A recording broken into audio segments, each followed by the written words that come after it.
जी नमस्कार। मैं बताना चाहूँगा आपको कि जब हमारे बुजुर्ग, चाहे वो हमारे दादाजी हों, चाहे उनके परिवार के और सीनियर सदस्य हों, जब पाकिस्तान से यहाँ आए थे, तो उन्होंने एक बड़ा ही संघर्ष यहाँ कर किया था। मैं समझता हूँ कि कहीं न कहीं फेरी लगाने तक का भी कार्य जो है हमारे बुजुर्गों ने यहाँ कर किया है।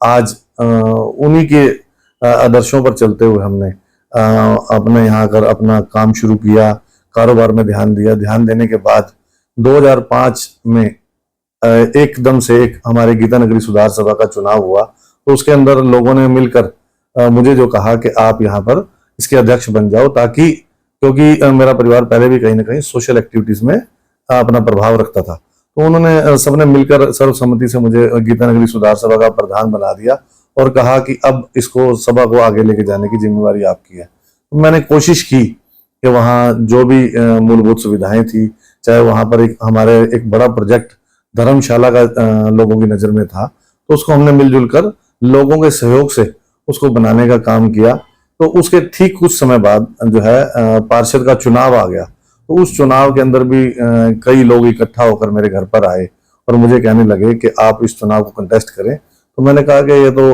कहीं ना कहीं महिला वार्ड है, तो मेरे परिवार में तो इस प्रकार अभी कोई तैयार नहीं है। तो मैंने घर पे बात की, अपने मदर से रिक्वेस्ट की कि क्यों ना इस चुनाव को आप कंटेस्ट करें। तो मदर ने मुझे पूरा सहयोग दिया। उन्हीं की वजह से ही आज राजेश मेहता का नाम जो है अम्बाला में जाना जाता है, क्योंकि मेरे माता ने ही शुरू से सेवा जो है लोगों की थी। 2005 में जब उन्होंने चुनाव कंटेस्ट किया तो लोगों का बहुत भरपूर समर्थन हमें मिला, जबकि पहले कोई हमारी बैकग्राउंड जो है वो कोई पॉलिटिकल नहीं थी, तो एक नया रास्ता था। तो लोगों ने बड़ा सहयोग किया और चुनाव जीते मेरे मदर, और अगले 8 साल लगातार वो पार्षद और 2005 से 13 तक रहे। तो जो भी हमारे यहाँ की मूलभूत सुविधाएं थी, जहां तक मैं समझता हूँ मनमोहन नगर, शिवपुरी, गीता नगर ये एरिया थे, तो वहां पर ना तो कोई सिंगल फुट सड़क हुआ करती थी, ना कोई सीवरेज हुआ करता था, ना कोई लाइट्स थी। तो उस समय कांग्रेस की सरकार बनी तो और कांग्रेस के सहयोग से मेरे मदर ने और हमने सबने परिवार के सदस्यों ने मिलकर उस एरिया में सुधार का काम किया। और आज भी अगर राजेश मेहता का नाम जोड़ा जाता है तो मनमोहन नगर के नाम से, जबकि मेरी रिहाइश जो है वो जगी कॉलोनी में है, लेकिन उस वक्त मेहनत हमने मनमोहन नगर जो कि स्लम एरिया था तो उसको कामयाब किया, तो शहर में आज मनमोहन नगर के नाम से हमें जाना जाता है। उसके बाद जब 2013 का चुनाव दोबारा आया तो फिर एक बार फिर महिला वार्ड आरक्षित हो गया, तो फिर वही चर्चा थी कि किसको चुनाव लड़वाया जाए। तो फिर कांग्रेस पार्टी ने कहा कि आपके परिवार से ही चुनाव लड़वाया जाना चाहिए, क्योंकि आपका पुराना तजुर्बा रहा है। अभी की वार्ड जो है वो एक नया बन गया था, तो नया एरिया जुड़ गया था, बलदेव नगर का एरिया जुड़ा। तो वहां पर हमने जब चुनाव कंटेस्ट किया तो अंबाला के अंदर सबसे अधिक वोट परसेंटेज 65% मेरे मदर को उस वक्त मिली थी, और 3261 वोटों से लीड के साथ मेरे मदर जो है वह पार्षद का चुनाव जीत कर आए थे। तो यह प्रक्रिया जारी रही। उसके बाद फिर लगातार लोगों के बीच में रहे, काम करते रहे। फिर एक बार 2020 में चुनाव जो है दोबारा लड़ने का मौका मिला।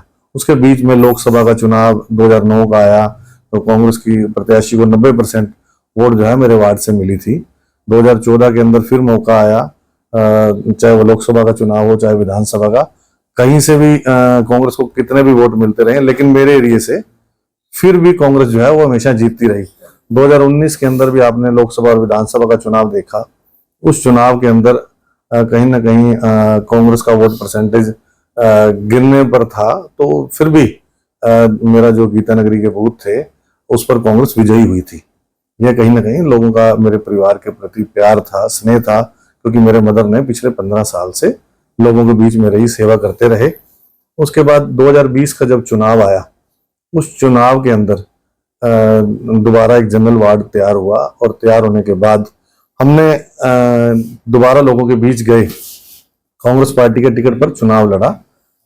तो भी अंबाला के अंदर सबसे ज्यादा लीड जो रही वोट की वो विपरीत परिस्थितियों में भी भाजपा की सरकार थी, और कहीं ना कहीं भाजपा दबाव बनाती रही है। उन्हीं दिनों में चुनाव से ठीक पहले कोरोना के अंदर मेरे मदर के ऊपर भी उन्होंने FIR तक दर्ज करवा दी कि ये कोरोना स्प्रेड कर रहे हैं। तो इस तरह के दबाव बनाए गए कि आप चुनाव ना लड़ें। लेकिन हम चुनाव भी लड़े और एक ऐसा एरिया जोड़ दिया कि मेरे जो वार्ड थे पुराने, एक को SC रिजर्व कर दिया, एक को BC रिजर्व कर दिया। हमने एक तीसरे नए वार्ड से चुनाव लड़ा और इतना लोगों का स्नेह और प्यार मिला कि अंबाला के अंदर सबसे अधिक वोटों से 1780 वोटों की लीड से मैं विजयी हुआ और विपरीत परिस्थितियों के बावजूद भी बहुत प्यार मिलता रहा। डिप्टी मेयर के बारे में बताऊं, 2020 का जब पार्षद का चुनाव हुआ, उसके 60 दिन के अंदर हमारे लॉ के अंदर लिखा हुआ कि डिप्टी मेयर का चुनाव होना अनिवार्य है। पहले तो सबसे पहले हमने उसके लिए संघर्ष किया, बार बार निगम के अधिकारियों से कहा, मेयर से कहा, विधायक से भी पर्सनली साथियों को भेजा, मिल के आए, लेकिन चुनाव नहीं कराया गया। तो हमने कोर्ट का रास्ता अख्तियार किया और कोर्ट के आदेशानुसार ठीक 2 साल बाद, चुनाव के ठीक 2 साल बाद 8 दिसंबर को डिप्टी मेयर का चुनाव हुआ, जिसके अंदर सभी पार्षदों की सहमति से और मेयर की सहमति से डिप्टी मेयर और सीनियर डिप्टी मेयर दोनों चुने गए और एक नया अध्याय जो है वो पारी शुरू हुई। उसके अंदर मैंने जब देखा कि परिस्थितियां वही की वही, एक भाजपा सरकार की अपनी धक्केशाही चल रही थी, अपनी मनमर्जी चल रही थी कि जिस प्रकार हम चाहें उस तरह से ही काम करें। तो मैंने आपको ध्यान होगा कि पिछले साल 2023 के अंदर जुलाई अगस्त के अंदर लगभग मैंने फाइनेंस कमेटी के मेंबर से इस्तीफा दे दिया था कि अगर इसी तरीके चलना है तो इस सीट पर बैठने का कोई औचित्य ही नहीं है। तो मैंने इस्तीफा देने के बाद ठीक लगभग 1 सप्ताह के अंदर नगर निगम के अधिकारी जागे और जो सत्ता पक्ष के लोग थे वो जागे और उन्होंने जो है आनंद फानंद में मीटिंग बुलाई और उसके बाद करोड़ों रुपए के काम जो है अंबाला शहर के अंदर हमने अप्रूव करवाने के बाद उन कामों को अमली जामा बनाने की कोशिश की।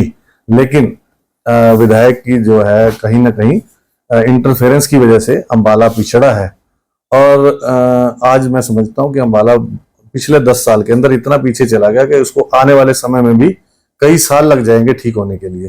तो उसके लिए हम लोग प्रयासरत हैं।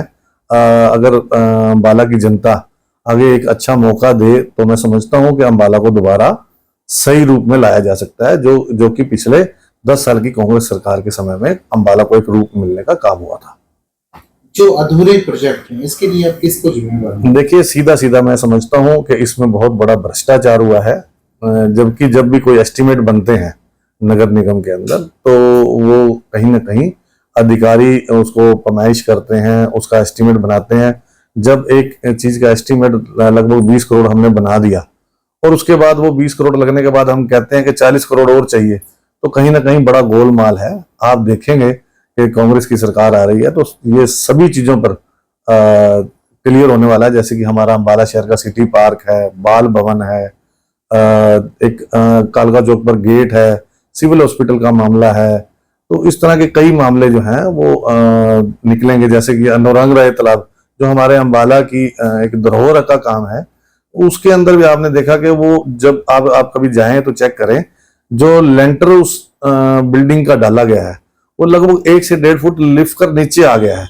जबकि मैंने इतनी समय के अंदर कभी नहीं देखा कि कहीं लेंटर ही अपने स्थान छोड़ दे। तो आप समझ सकते हैं कि कितना बड़ा गोलमाल है उसके अंदर। तो इन सब ये जांच के विषय हैं। आने वाले समय में आपको दिखेगा कि जो हमारी अंबाला की जनता का पैसा लूट कर यहाँ लगाया गया है वो पाई का हिसाब लिया जाएगा और अंबाला की जनता के पैसे को सही सदुपयोग के साथ जनता पर लगाया जाए। तो पहले ही बताया कि जहां तक बात थी कि काम नहीं हो रहे थे तो मैंने तुरंत डिप्टी मेयर के पद से इस्तीफा दे दिया था फाइनेंस कमेटी से कि अगर हम लोग फाइनेंस कमेटी के मेंबर हैं, चाहे मैं वाइस चेयरमैन था, अगर मैं वाइस चेयरमैन होते हुए कुछ नहीं कर सकता तो काम का कोई फायदा नहीं है। अगर हम दूसरे पर ही आरोप लगाकर चलते रहेंगे तो शायद ये गलत है। कहीं ना कहीं मैं समझता हूँ कि चाहे वो मेयर हैं चाहे वो विधायक हैं, जब एक मेन चेयर पर बैठे हैं तो उनकी ड्यूटी बनती है।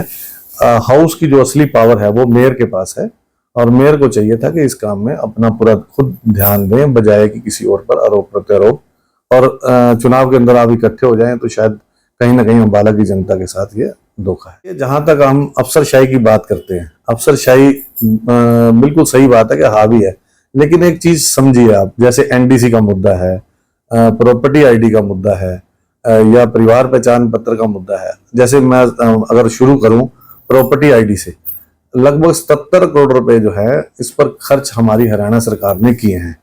उस 77 करोड़ रुपए के खर्च करने के बाद सभी की प्रॉपर्टी आईडी अगर आप चेक करेंगे, मुझे लगता है कि मुझे आज तक जितने भी लोग मिले हैं सभी की प्रॉपर्टी आईडी गलत मिली है। तो मैं समझता हूँ कि जिसका भी कोई 200 गज का प्लॉट था उसको 220 गज कर दिया गया, 190 गज कर दिया गया, 300 गज कर दिया गया, तो मतलब 200 का 200 कहीं भी नहीं है। तो आप समझ सकते हैं कि वो अधिकारियों द्वारा नहीं, वो कहीं ना कहीं सरकार के जो सत्ता पक्ष के लोग हैं उन्होंने मिली भगत करके उस कंपनी को काम दे दिया जो कंपनी उनके कहीं ना कहीं इन्फ्लुएंस में थी, उनके रिश्ते में थी। उनको 77 करोड़ रुपए की पेमेंट करने के बाद सभी की प्रॉपर्टी आईडी गलत कर दी। तो उसको अब ठीक करने के लिए अगर हम लोकल लेवल पर अधिकारियों को अगर दोष देते हैं सब सारा, तो शायद कहीं ना कहीं गलत है, क्योंकि अधिकारियों तो उतने ही हैं। बल्कि आप समझें, मैं तो नगर निगम को देख रहा हूँ, नगर निगम में अधिकारियों की संख्या 1/3 भी नहीं है। अगर उसको आज भी भरना चाहें तो 500-700 अधिकारी कर्मचारी और रखे जाएं तो जाकर हमारा काम सुचारू रूप से चल सकता है। और इस तरह की बीमारियां अगर आप नगर निगम में अधिकारियों को देंगे तो फिर कहीं ना कहीं हमें लगेगा कि अफसरशाही हावी है, और है भी है, इसमें कोई शक वाली बात नहीं है। जहां तक आपने बात की कि वार्ड की, पहले किस वार्ड तक सीमित थे या आज डिप्टी मेयर, तो मैं आपको बताना चाहूंगा कि हमने आज तक 3 वार्डों में चुनाव लड़े। हमेशा ही जो हमारा पहले वार्ड था 2005 से 13 तक वो अलग वार्ड था। जब 13 से 20 तक का चुनाव हुआ तो उसमें अलग एरिया जुड़ गया, और जब 20 का अगला चुनाव लड़ा तो उसके अंदर जो हमारे पिछले दोनों वार्ड थे, एक को SC रिजर्व और एक को BC रिजर्व, तो मुझे तीसरा वार्ड जो है वो चुनने का मौका मिला। तो अलग अलग तरह का स्थान जो है वो मुझे देखने को मिला, और मुझे कहीं ना कहीं उसका उस तजुर्बे का फायदा भी मिल रहा है आज के नए नए साथियों से मिला, भरपूर उनका प्यार और आशीर्वाद मिलता रहा है। और जहां तक आप बात करें, आज मैं डिप्टी मेयर हूं और अब पूरे अंबाला के अंदर एक मुझे पहचान मिलने का भी काम इस ओहदे की वजह से हुआ है। तक अंबाला शहर विधानसभा के एरिया में, शहरी एरिया के अलावा ग्रामीण क्षेत्र जो है अब नया मुझे मिलने को देखने को मिल रहा है। उस एरिया के अंदर लोगों से मिलने के बाद भरपूर प्यार और आशीर्वाद मिल रहा है, और मेरी कोशिश है कि जिस तरह से मैंने चाहे अपने वार्ड का काम हो, चाहे वो शहरी एरिया का काम हो, उसी तरीके जब हम देख रहे हैं कि ग्रामीण एरिया में भी दिक्कतों का बहुत बड़ा अंबार है, तो अगर मुझे मौका मिला और मेरी कांग्रेस पार्टी को मौका मिलता है तो मैं और मेरा परिवार सभी मिलकर ग्रामीण क्षेत्र के अंदर भी उसी तरीके विकास का एक अमली जामा पहनाने की कोशिश करेंगे, और ग्रामीण एरिया को कहीं ना कहीं शहरी क्षेत्र की तरह सुंदर और स्वच्छ बनाने की कोशिश करेंगे। देखिए, जहां तक हमारे लोकल शहरी मुद्दों की बात करें तो पहले आपने देखा कि GST, नोटबंदी, इस तरह की केंद्र सरकार की बीमारियां जो हैं व्यापारी वर्ग को दी गई, यहां तक भी काम नहीं रहा। तो आपने देखा कि जैसे हमारे यहाँ पर शंभू बॉर्डर, जिसको पाकिस्तान हिंदुस्तान का बॉर्डर बना दिया गया, और ना तो वहां के लोग इधर आ सकते हैं और ना यहाँ के लोग जा सकते हैं, तो कहीं ना कहीं हमारे जो अंबाला का व्यापार जो है उस वजह से बिल्कुल जो है वो खत्म उनके बराबर हो गया है। तो मैं समझता हूँ कि जिस तरह ये इन्होंने इस प्रकार सरकार ने फैसला लिया है, ये कहीं ना कहीं खेदजनक है, और मैं गुजारिश करूंगा सरकार से कि आप जो है इनका मुआवजा देने का काम करें जो इनका 6 महीने के अंदर नुकसान हुआ है। और जहां तक बॉर्डर खुलने की बात है, हम कोशिश कर रहे हैं कि सरकार को बार बार आग्रह भी कर रहे हैं, आंदोलन भी कर रहे हैं कि बॉर्डर को जल्द से जल्द खोला जाए और अंबाला के व्यापारी वर्ग को बचाया जाए।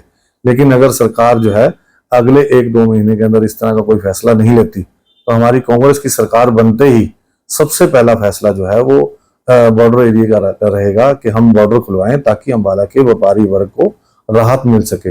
और जहां तक हमारे अंबाला शहर के अंदर की जो कार्य प्रणाली पिछले 10 साल के अंदर इस सरकार की रही है, चाहे वो नगर निगम की हो, PWD की हो, तो वो कई मुद्दे ऐसे हैं, जैसे आपने देखा कि सड़कें बुरी तरह टूटी हुई हैं, कहीं जो है पानी गंदा पीने को मिल रहा है, और सीवरेज प्रॉब्लम जो है मैं देख रहा हूँ कि पूरे शहर में एक विकराल रूप ले चुकी है।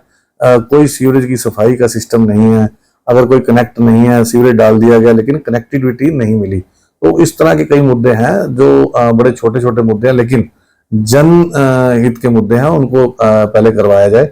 और मैं समझता हूँ कि हमारे अंबाला के नजदीक एरिया में लगते हुए व्यापार की कहीं ना कहीं वैसे भी कमी है। तो एक IMT का जुमला पिछले कई नेताओं ने मैंने देखा कि बार बार उठाते रहे हैं, लेकिन IMT लगा ही नहीं। तो हम समझते हैं पिछले दिनों जब हुड्डा साहब आए थे तो उन्होंने ये कहा था कि अगर हमारी कांग्रेस की सरकार बनते ही अंबाला में IMT लगाई जाएगी। तो मैं आपके माध्यम से अंबाला के निवासियों को एक विश्वास दिलाना चाहूंगा कि पिछले 10 साल से जो जुमला चलता आ रहा है कि कभी कोई उसका क्रेडिट लेने की कोशिश करता था, कभी कोई क्रेडिट लेने की कोशिश करता था, लेकिन IMT पे कोई काम नहीं हुआ। मैं अंबाला की जनता को विश्वास दिलाता हूं कि हमारे यहाँ पर जो व्यापारी वर्ग की या रोजगार की दिक्कत है, उस दिक्कत को दूर करने के लिए IMT बनाने का काम जो है वो कांग्रेस करने जा रही है। इसके लिए मैं अंबाला की जनता को बधाई भी देना चाहूंगा। नमस्कार।